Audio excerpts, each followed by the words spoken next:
May katotohanan nga ba yung sinasabi ng ibang content creator na kapag ikaw ay nag-unfollow, may kaakibat na restriction, violation, etc. dito sa Facebook? Ang sagot ko po, mga bugok po sila.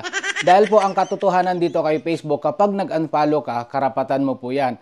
Ang maapektuhan lang po dyan yung recommendation sa'yo ni Facebook doon sa mga pinapanood mo. Halimbawa, mahilig po kayong mag-follow to follow, count me in, payakap, yan at yan po ang i-distribute sa atin ni Facebook. Ngayon, kung ikaw gising na sa katotohanan at yan po ay tinanggal nyo na po sa inyong notification, unti-unti po yan na hindi i-recommend sa iyo ni Facebook.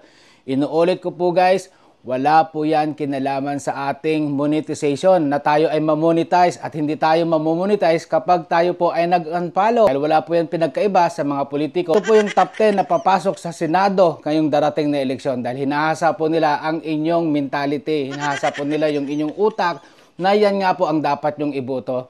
Although na hindi po sila karapat-dapat. Parang sa buhay din yan guys, may karapatan tayo na piliin kung sino yung mga taong gusto nating samahan at hindi. Sasama ka ba sa mga lasinggero? Sasama ka ba sa mga chismosa?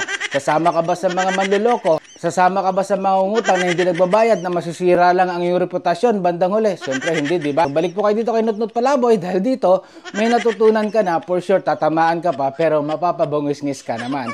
Bye!